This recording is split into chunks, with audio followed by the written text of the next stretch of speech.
नमस्कार, आप देख रहे हैं इंडिया टीवी। आपके साथ मैं हूं प्राची पाराशर।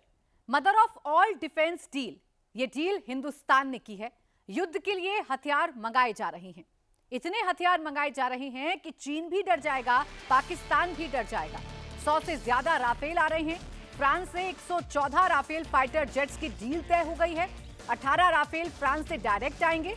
बाकी बचे 96 राफेल फाइटर जेट्स भारत में ही बनाए जाएंगे। भारतीय नौसेना के लिए अमेरिका ने 6 P-8I पोसाइडन, मैरीटाइम और टोही विमान मंगाए जा रहे हैं। इसके अलावा बड़ी संख्या में स्कैल्प और कॉम्बैट मिसाइल्स भारत आने वाली हैं।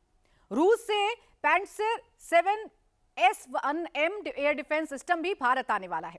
नरेंद्र मोदी मार्च में कुछ ऐसा करने वाले हैं जो ना पाकिस्तान ने सोचा होगा, ना अमेरिका ने सोचा होगा और ना ही चीन ने सोचा होगा। तो क्या युद्ध की तैयारी शुरू हो गई है? हिंदुस्तान का नया बॉडीगार्ड आ रहा है। मोदी ने ऑर्डर दे दिया है। कौन है ये बॉडीगार्ड? कैसा दिखता है ये बॉडीगार्ड? हिंदुस्तान के दुश्मनों को मौत देने वाला मेड इन इंडिया किलर भी रेडी होने की कगार पर है। भारत ने छुपके इस किलर की टेस्टिंग कर ली है। कौन है इंडियन आर्मी का ये किलर जिसने चीन, अमेरिका और पाकिस्तान के कान खड़े कर दिए हैं? इतना ही नहीं, मोदी अब पाकिस्तान के लिए 114 नए धुरंधर लेकर आ रहे हैं। कौन है ये धुरंधर? नरेंद्र मोदी एक बहुत बड़े प्रोजेक्ट को ग्रीन सिग्नल दे चुके हैं। रातों रात एक बहुत बड़ा फैसला ले चुके हैं। मोदी के इस फैसले की गूंज इस्लामाबाद से लेकर रावलपिंडी तक, पेशावर से लेकर कराची तक सुनाई दे रही है। मोदी ने रातों रात पाकिस्तान के मुनीर के, मसूद और हाफिज के डेथ वारंट पर साइन कर दिया है। मोदी ने क्या क्या फैसला लिया है, चलिए एक एक करके आपको बताते हैं। 114 राफेल तैयारे खरीदने जा रहा है इंडिया। राफेल तैयारों में फ्रांसीसी राफेल। पाकिस्तानी अचानक राफेल रटने लगे हैं। आखिरकार इतना क्यों डरने लगे हैं? पाकिस्तानी टीवी चैनल्स पर, पाकिस्तानी अखबारों में अमेरिका, फ्रांस, ब्रिटेन, जर्मनी, दुनिया के कोने कोने में एक ही खबर क्यों चल रही है? एक ही खबर क्यों छप रही है? हर तरफ सिर्फ और सिर्फ 114 राफेल की ही बात क्यों हो रही है? दरअसल नरेंद्र मोदी ने एक ऐसी महाडील कर ली है जिसे mother of all defence deal कहा जा रहा है, और इस डील ने मुनीर की रातों की नींद छीन ली है। पाकिस्तान में सबकी हार्ट बीट बढ़ा दी है। अगली बार पाकिस्तान से युद्ध में 36 नहीं, 100 नहीं, 176 राफेल फाइटर जेट से हमला होगा। न रावलपिंडी बचेगा, न इस्लामाबाद बचेगा। इंडियन एयरफोर्स के पास पहले से ही 36 राफेल फाइटर जेट्स मौजूद हैं। इंडियन नेवी के लिए 26 राफेल फाइटर जेट्स के मरीन वर्जन का ऑर्डर पहले ही दिया जा चुका है, और अब भारत फ्रांस से 114 राफेल लड़ाकू विमान खरीदने की एक बड़ी डील को मंजूरी दे चुका है। 114 में से 18 राफेल फाइटर जेट्स तैयार हालत में, यानी फ्लाई अवे कंडीशन में भारत आएंगे, जबकि बाकी बचे 96 राफेल फाइटर जेट्स भारत में ही बनाए जाएंगे। यह डील कितनी बड़ी है, इसका अंदाजा आप इसी बात से लगा लीजिए कि हर फ्रेंच अखबार के पहले पन्ने पर इसी मदर ऑफ ऑल डील की खबर छपी है। फ्रांस के डिफेंस एक्सपर्ट, फ्रांस के पत्रकार इस डील को इस 21वीं सदी का सबसे बड़ा कॉन्ट्रैक्ट बता रहे हैं। और तो और फ्रांस की नेशनल असेंबली की डिप्टी और फ्रांस की राष्ट्रपति पद का चुनाव लड़ चुकी मरीन ले पेन भी इस डील को जियोपॉलिटिक्स का गेम चेंजर बता रही हैं। 114 राफेल फाइटर जेट्स की ये नई डील पाकिस्तान से युद्ध की स्थिति में कैसे पूरा का पूरा गेम चेंज कर देगी, कैसे पाकिस्तानी एयरफोर्स को घुटनों पर ला देगी, पहले ये सुनिए, फिर आपको इस डील से पाकिस्तान में मचे पैनिक का ऑडियो सुनवाएंगे, वीडियो दिखाएंगे।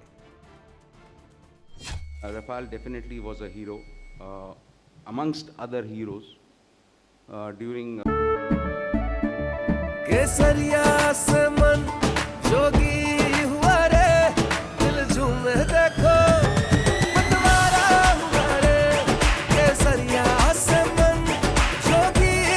हर पल मनाओ केसरी त्योहार। विमल, बोलो जुबान Kesari. Of Sindoor. There were a lot of other heroes also. Yes, Rafale is the buzzword. आपने वो word इस्तेमाल किया. It is the buzzword. Indian Air Force is looking forward to inducting a lot more MRFA aircraft. Whether that is going to be Rafale or any other, presently under deliberation. But yes, Indian Air Force is definitely looking forward to induct a lot more of these newer generation aircraft into our inventory, and the sooner the better.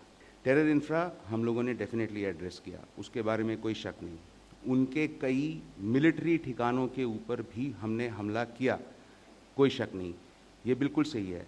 हमने terror infra strike किया, 100% right. हमने military installation strike किए, 100% right.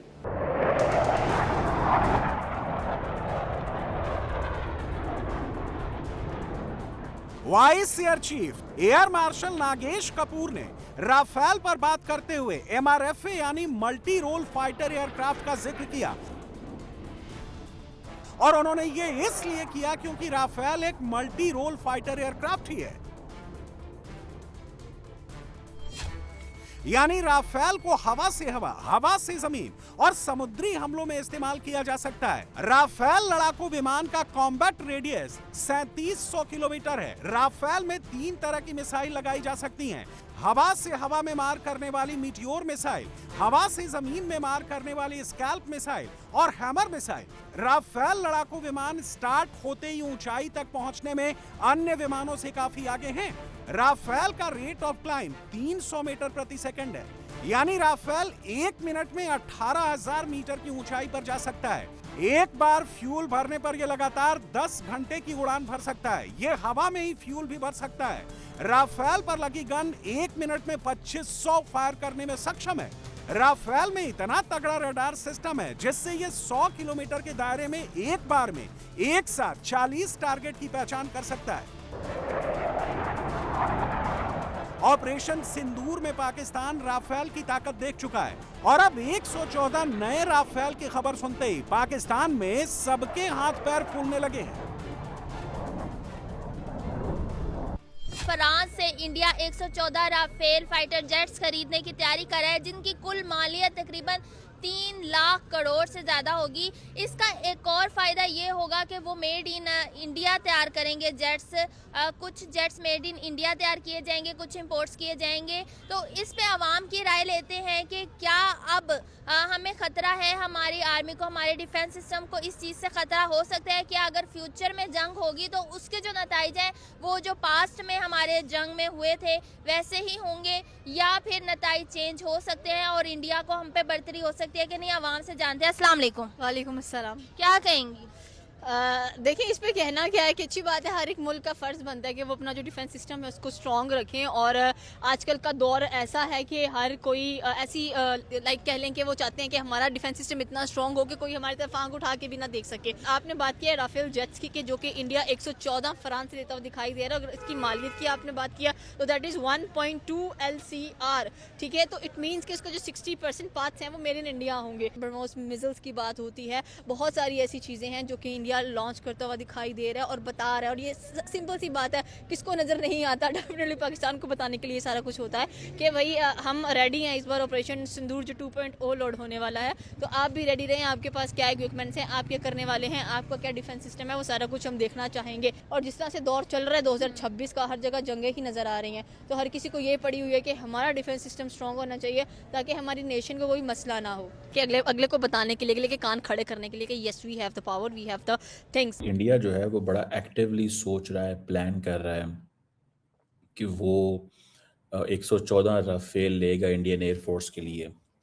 कहा जाता है कि this is going to be the largest potential defence deal recently, ये जो सालों में कोई ये 40 अरब डॉलर की डील है।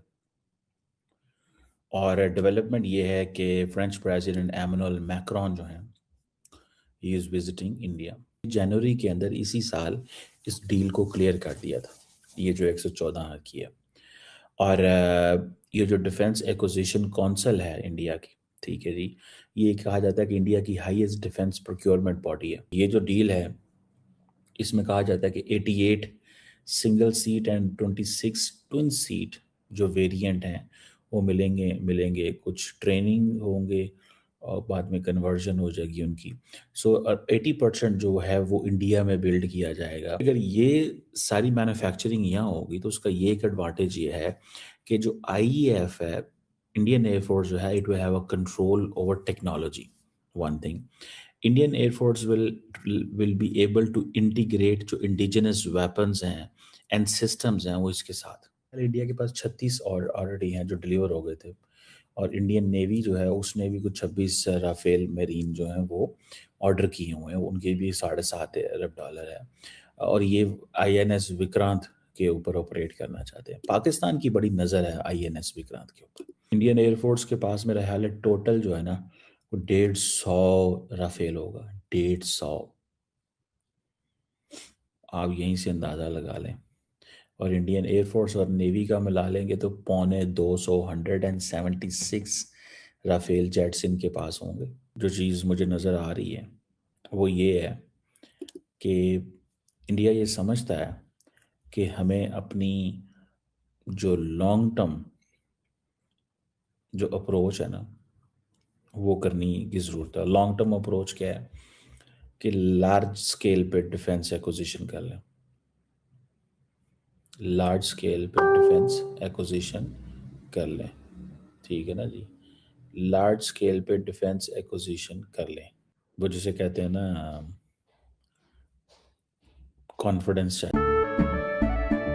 केसरिया से मन जोगी हुआ रे, दिल झूमे देखो मतवारा हुआ रे। केसरिया से मन जोगी हुआ। हर पल मनाओ केसरी त्योहार। विमल, बोलो जुबान केसरी। ये फोर्सेस को भी पता हो यार, ये हमारा जो है ना वो हमारे पीछे हुकूमत खड़ी है, हमारे पास पैसा है, हम ये कर सकते हैं वो कर सकते हैं।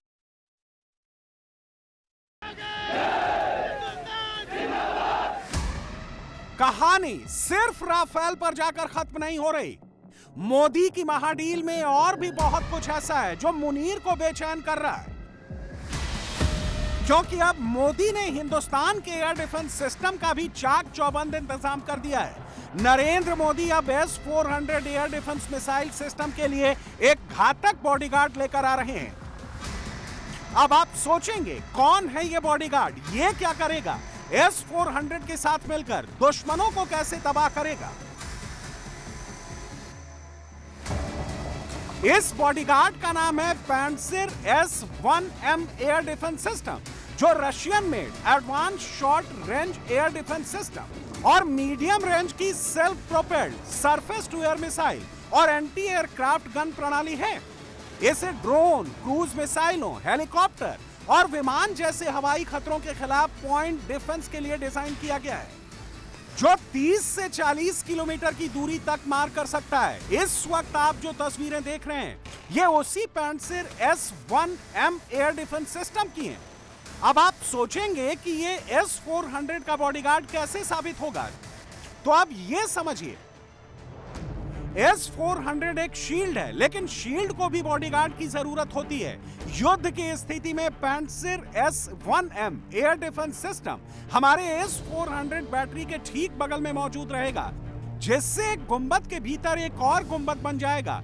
S-400 की खासियत है कि वो 400 किलोमीटर की दूरी पर दुश्मनों के जेट्स और मिसाइलों को मार गिरा सकता है, जबकि पैंट्सिर S-1M air defence system S-400 पर हमला करने वाले दुश्मन के आत्मघाती ड्रोन और लॉइटरिंग म्यूनिशंस को 30 किलोमीटर की नजदीकी दूरी से नष्ट कर देता है।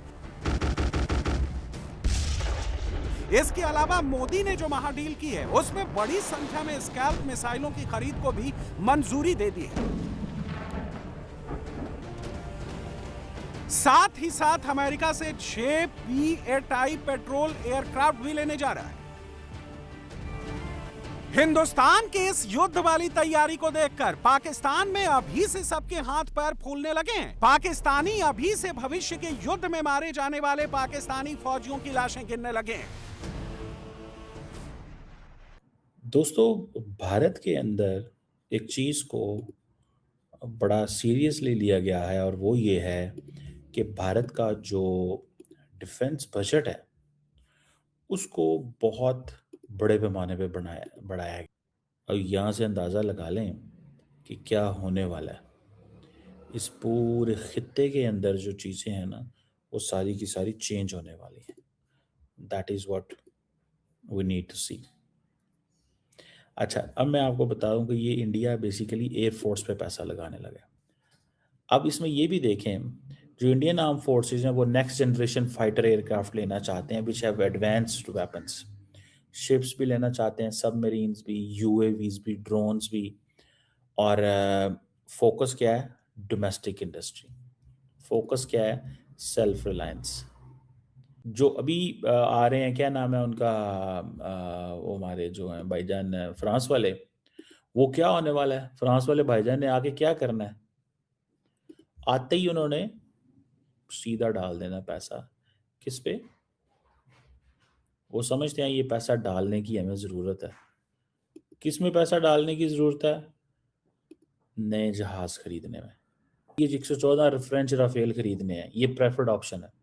अब सुनने में आ रहा है कि गवर्नमेंट ने 180 तेजस कॉम्बैट एयरक्राफ्ट लिए हैं जिनकी मालियत 1.1 ट्रिलियन रुपीस है। ठीक है। और दूसरी तरफ ये है कि जो परचेजेज इन्होंने करनी है आउटसाइड इंडिया, वो रशिया के S-400 डिफेंस मिसाइल सिस्टम है। अभी 2 इनके पास बैटरियां मजीद आनी है क्योंकि ये $5.43 बिलियन की डील थी, ये बैटरी भी आनी है। तो ये अभी किस चीज़ पे फोकस कर रहे हैं? एयरक्राफ्ट। ठीक है जी, स्पेंडिंग ऑन एयरक्राफ्ट पे करो, एरो इंजन्स पे करो, वॉरशिप्स पे, सबमरीन्स पे, न्यूक्लियर आर्म्ड मिसाइल्स पे, ये इन चीज़ों पे। सो जो स्ट्रेटेजिक थ्रेट्स हैं, they are looking that the strategic threats। और स्ट्रेटेजिक थ्रेट में कौन है? Pakistan and China. ख्वाजा आसिफ ने नेशनल असेंबली को बताया कि पाकिस्तान ने पिछले 5 साल में 2021 से 2026 तक 2759 सोल्जर्स कुत्ते की मौत मारे गए हैं, 212 जूनियर ऑफिसर्स मारे गए, 170 सीनियर ऑफिसर्स मारे गए, यानी इसमें मेजर, कर्नल, जनरल वगैरह हैं। और ये जो टोटल जो कैजुअल्टी है 3141, उसमें से 2034 खाली पीओजे के से ताल्लुक़ रखते हैं, जिसमें 9 ऑफिसर्स, 10 जूनियर ऑफिसर्स और 2015 सोल्जर्स पीओके से ताल्लुक़ रखते हैं। अजीज़ दोस्तों, पीओके वालों को 10 बार सोचना होगा कि जंग में इनको भेजा जा रहा है फौजी बना के, टेररिज्म के लिए इनके नौजवानों को भारत भेजा जा रहा है जिहाद के नाम पे।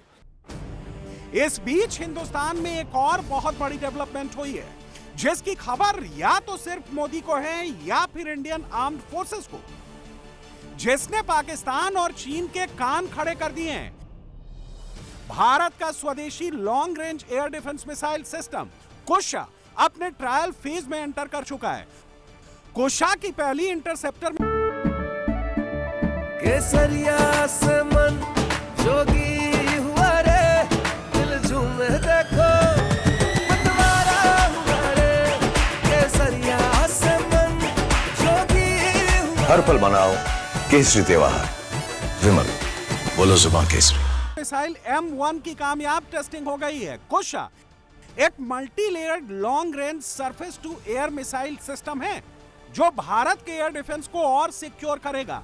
यह एक 3 लेयर वाली शील्ड है जिसमें 150 किलोमीटर वाली M1 मिसाइल की कामयाब टेस्टिंग हो चुकी है, 250 से 300 किलोमीटर वाली M2 और 350 से 400 किलोमीटर रेंज वाली M3 मिसाइल की टेस्टिंग होनी बाकी है।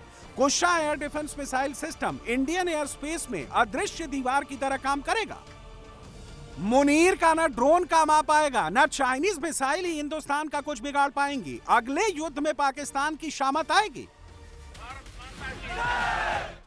पाकिस्तान के डिफेंस मिनिस्टर ख्वाजा आसिफ ने पाकिस्तान की पार्लियामेंट के अंदर खड़े होकर कहा है कि मोदी पूरी दुनिया में रुल गया, और जबकि पूरी दुनिया पे मोदी जी छाए हुए हैं, कैसे वो ये कह सकता है?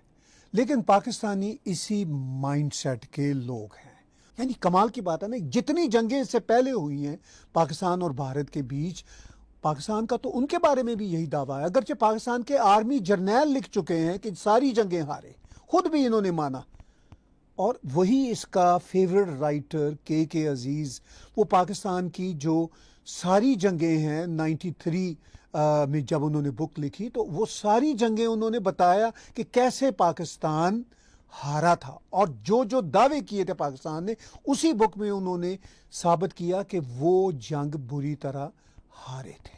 जब कहता है कि मोदी रुल गया तो उसको शर्म नहीं आती। अब ये आप स्क्रीन पे देख रहे हैं कि मोदी जी कौन सा वर्ल्ड लीडर नहीं है, यूरोपियन यूनियन की हेड हो, प्रेसिडेंट ट्रंप हो, प्रेसिडेंट शी हो, प्रेसिडेंट पुतिन हो, ये अरब देशों के हेड्स हों, किस तरह मोदी जी के साथ गले मिल रहे हैं, डील्स कर रहे हैं। मोदी जी को तो अमेरिका जाने की भी ज़रूरत महसूस नहीं हुई। ये जो अल्टीमेटली डील की अनाउंसमेंट यूएसए के साथ हुई है, फ़ोन पे बात हुई है, और ब्यूरोक्रेसी टू ब्यूरोक्रेसी काम चल रहा था, और अभी भी थोड़ा बहुत चल रहा है। यूरोपियन यूनियन की जो हेड हैं और यूरोपियन काउंसिल के जो हेड थे, दोनों खुद भारत आ गए। 26 जनवरी 2026 की जो भारत की तकरीबात हैं उसमें भी शमूलियत की, और बड़ी अहम बातें की, और उन्होंने कहा जी कि हमने डील कर दी। तो रुला कौन? रुला पूरा पाकिस्तान। इनकी वजह से ख्वाजा आसिफ रुल गया हुआ है। ख्वाजा आसिफ का प्राइम मिनिस्टर रुल गया हुआ है। प्राइम मिनिस्टर मोदी तो मिल रहे हैं पूरे दुनिया के वर्ल्ड लीडर से, और ये ज़्यादातर इनमें से जो वाक़यात हैं, बल्कि सारे के सारे वाक़यात, ये वो जो मई की जंग के बाद के हैं। ये जो रुला हुआ है शहबाज शरीफ, ये भी सितंबर की बात है। ये तो अभी जनवरी 2026 की बात है। यूरोपियन यूनियन की हेड आती हैं, वो फ़ख्र से कहती हैं कि हमारे लिए ऑनर है कि मदर ऑफ ऑल डील हो गई। फिर उसके बाद प्रेसिडेंट ट्रंप ने डील की अनाउंसमेंट खुद की, जिसको लोग कहते हैं कि वो डैडी ऑफ द डील हो गई। तो ये है रियलिटीज, मगर इनको शर्म नहीं आती। हिंदुस्तान की सुरक्षा को अभेद करने वाला, राफेल के 114 धुरंधरों को भारत लाने वाला, इंडियन एयर स्पेस में मेड इन इंडिया दीवार खड़ी करने वाला ये पूरा प्रोजेक्ट नरेंद्र मोदी खुद मॉनिटर कर रहे हैं, खुद फ्रंट से लीड कर रहे हैं। तभी तो आज पाकिस्तानी मूल के लोग भी यही कह रहे हैं कि मोदी ही छा रहे हैं, पाकिस्तानी तो यहां वहां भाग रहे हैं।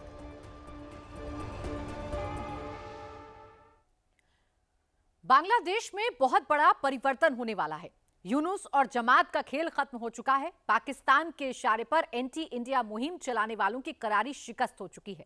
बांग्लादेश में नई सरकार आने वाली है। 90% मुस्लिम आबादी वाले बांग्लादेश में 9% हिंदुओं ने कट्टरपंथी जमाते इस्लामी की जमानत जब्त करा दी है। बांग्लादेश का हिंदू अब डरेगा नहीं। बांग्लादेश की महिलाएं अब कट्टरपंथियों के आगे झुकेंगी नहीं। अब जमातियों और पाकिस्तान में बैठे उनके आकाओं को डर लगेगा। क्यों? इस रिपोर्ट से समझिए। बांग्लादेश की आवाम ने जमातियों को जोर का झटका धीरे से दिया है।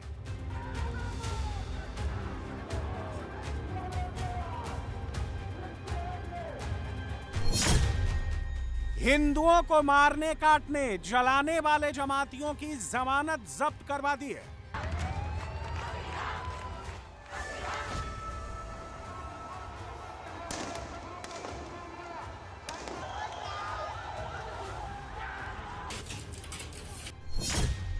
बांग्लादेश की कमान तारिक रहमान को सौंप दी है।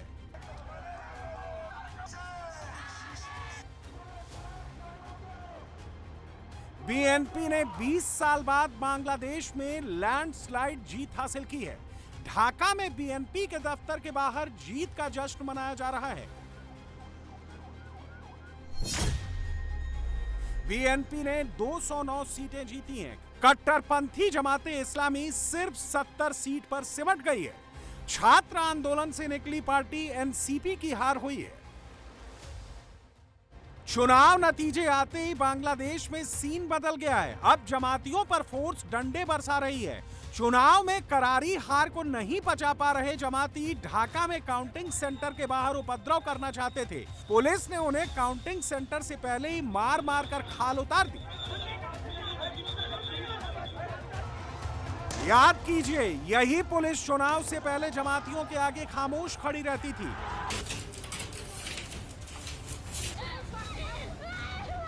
बांग्लादेश की इसी पुलिस ने दीपू चंद्र दास को जमातियों के डर से हत्यारों की भीड़ को सौंप दिया था। सोचिए, अगर जमाती बांग्लादेश में जीत जाते तो क्या होता। हिंदुओं के घर इस तरह जला दिए जाते, उनकी चीखें सुनने वाला कोई नहीं होता। हिंदुओं के मंदिरों में मूर्तियों पर हमले शुरू हो जाते, हिंदुओं के घरों पर हमले होने लगते, हिंदुओं की दुकानों में लूटपाट शुरू हो जाती, हिंदुओं की लिंचिंग शुरू हो जाती, हिंदुओं को खुलेआम जिंदा जलाया जाने लगता। बांग्लादेश में अगर 11 पार्टियों से बना जमाते इस्लामी का गठबंधन जीत जाता, एनसीपी को और ज्यादा सीटें मिल जाती, तो बांग्लादेश पूर्वी पाकिस्तान बन जाता। बांग्लादेश में मुल्ला मुनीर का नैरेटिव फिर औंधे मुंह गिर गया। बांग्लादेश की आवाम ने मुनीर के मॉडल की हवा निकाल दी। बांग्लादेश की जनता ने शहबाज का ख्वाब तोड़ दिया। बांग्लादेश ने पाकिस्तानी साजिश को तार तार कर दिया। बांग्लादेश की समझदार जनता ने जमात और मोहम्मद यूनुस को उनकी औकात बता दी। उन्हें बता दिया कि बांग्लादेश में पाकिस्तान की जगह कहां है, बांग्लादेशियों के मन में पाकिस्तान के लिए क्या है।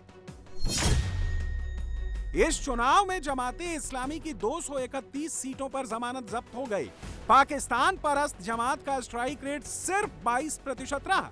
शेख हसीना की सरकार गिराने वाले स्टूडेंट्स की पार्टी एनसीपी का और बुरा हश्र हुआ। 30 सीटों पर चुनाव लड़ने वाली एनसीपी सिर्फ 4 पर सिमट गई। हिंदुओं को डराकर वोट लेने का जमातियों का ख्वाब चकनाचूर हो गया। बांग्लादेश का हिंदू डरा नहीं, बांग्लादेश के हिंदू ने जमातियों को सत्ता में नहीं आने दिया। बांग्लादेश के हिंदू ने शरिया लॉ का ख्वाब देखने वालों को सत्ता से बहुत दूर फेंक दिया।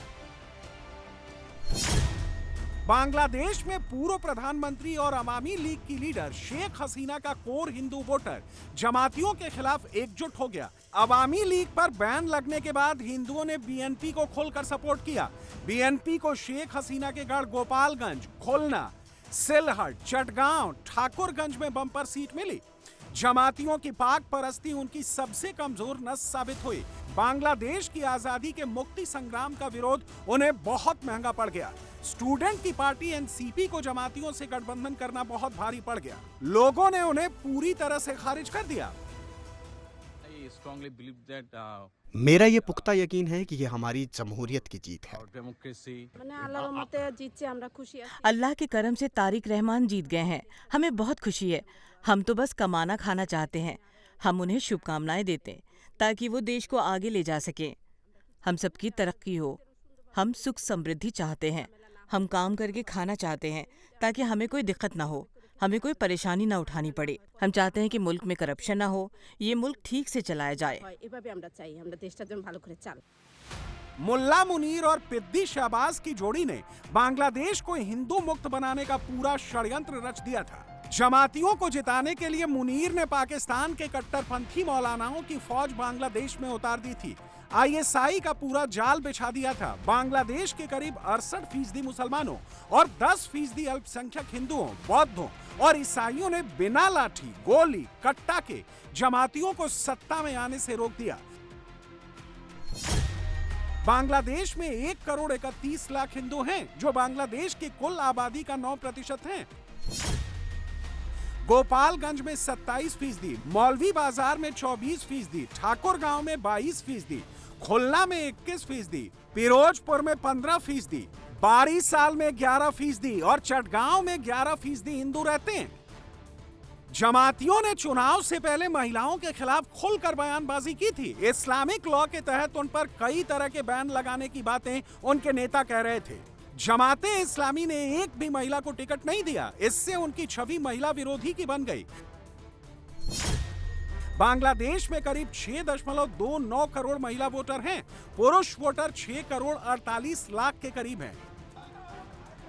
इन महिलाओं ने जमाती इस्लामी के शफीकुर रहमान की जगह बीएनपी के तारिक रहमान को अपने देश की कमान सौंपी। हमने इस जिम्मेदारी को एक कर्तव्य मानते हुए सफलतापूर्वक पूरा किया। मैं लोगों की उत्साहपूर्ण भागीदारी के लिए उनका आभार व्यक्त करता हूं और किसी भी कमी के लिए माफी चाहता हूं। कैंपेन यही समाप्त होता है। बांग्लादेश और उसके लोकतंत्र की जय हो। बीएनपी के लीडर तारिक रहमान और उनकी बेटी ने पूरे चुनाव में महिला वोटर पर फोकस किया। बांग्लादेश की महिलाओं की बेहतरी के लिए योजनाएं पेश की।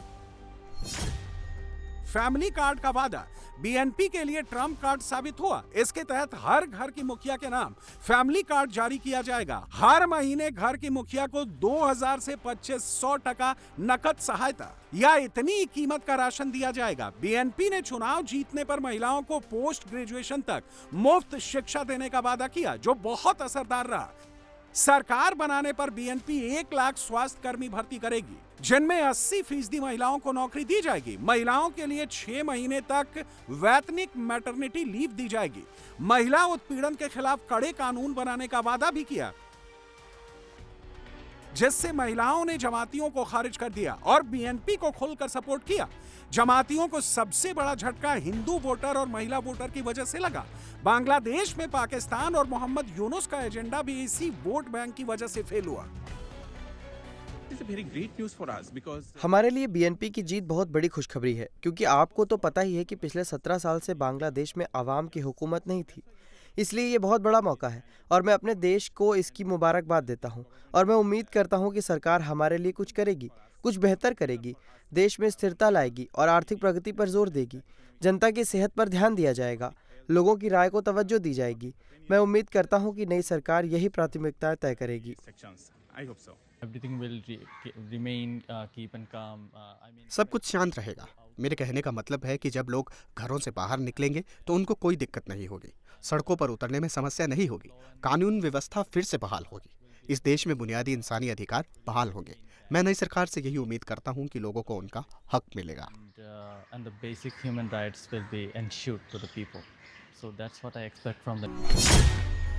बांग्लादेश में 83 महिलाओं ने चुनाव लड़ा था। 7 महिला चुनाव जीती थीं, जिनमें 6 बीएनपी से हैं। बम्पर जीत के बाद तारिक रहमान ने अपने समर्थकों और कार्यकर्ताओं से जश्न नहीं मनाने की अपील की है। ढाका में जुमे की नमाज अदा करने के बाद तारिक रहमान थोड़ी देर के लिए बाहर निकले। अब उनका बांग्लादेश का प्रधानमंत्री बनना तय है। बांग्लादेश में 35 साल बाद कोई पुरुष प्रधानमंत्री बनेगा। 1988 में काजी जफर अहमद प्रधानमंत्री बने थे। उसके बाद 1991 से 2024 तक शेख हसीना और तारिक रहमान की मां खालिदा जिया ही प्रधानमंत्री बनती रही हैं। तारिक रहमान 17 साल बाद 25 फरवरी को ब्रिटेन से बांग्लादेश लौटे थे। उनकी वापसी के सिर्फ 5 दिन बाद उनकी मां खालिदा जिया का लंबी बीमारी के बाद निधन हो गया। उन्होंने चुनाव में बीएनपी को फ्रंट पर आकर लीड किया और लैंडस्लाइड जीत हासिल की। बांग्लादेश की कमान संभालने जा रहे तारिक रहमान ने 30 साल की उम्र में राजनीति शुरू की थी। 2001 से 2006 के बीच उनकी मां खालिदा जिया जब प्रधानमंत्री थी, रहमान पर भ्रष्टाचार के कई आरोप लगे थे। 2007 में उन्हें गिरफ्तार किया गया और 18 महीने जेल की सजा काटनी पड़ी। 2008 में इलाज के बहाने लंदन भाग गए। चुनाव से ठीक पहले वो लौटे और अवामी लीग की गैर मौजूदगी में बम्पर जीत हासिल कर प्रधानमंत्री बनने जा रहे हैं। प्रधानमंत्री नरेंद्र मोदी ने फोन कर तारिक रहमान को चुनाव जीतने पर बधाई दी। प्रधानमंत्री मोदी ने कहा कि भारत हमेशा एक लोकतांत्रिक और आगे बढ़ते हुए बांग्लादेश के साथ खड़ा रहेगा। उन्होंने दोनों देशों के रिश्तों को और मजबूत करने और मिलकर विकास करने की बात कही है। तारिक रहमान भी भारत से संबंध सुधारने के पक्षधर हैं। वो अच्छी तरह जानते हैं कि भारत की मदद के बिना काम नहीं चलेगा।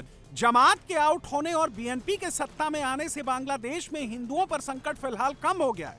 रहमान कह चुके हैं कि बांग्लादेश जितना मुसलमानों का है उतना ही हिंदुओं का है। We also, on behalf of our party, thank him, and we believe that under the leadership of our leader, Mr. Tariq Rahman, the relation between these two countries and the people of these two countries will be strengthened. BNP का जीतना जहां भारत के लिए राहत की खबर है, वहीं भारत के बॉर्डर वाले जिलों में जमात का जीतना टेंशन वाली बात भी है। कट्टरपंथी जमाती, पाकिस्तान परस्त जमाती, मुल्ला मुनीर के इशारों पर नाचने वाले जमाती, आईएसआई के इशारे पर काम करने वाले जमाती अब भारत के बॉर्डर तक पहुंच गए। मैप में जो हरे रंग के इलाके आप देख रहे हैं वो सब जमातियों ने जीते हैं। बंगाल और असम बॉर्डर से सटे हुए इलाकों में कट्टरपंथी जमातियों की जीत हुई है। यहां जमातियों का बढ़ता प्रभाव भारत की सुरक्षा को खतरे में डाल सकता है।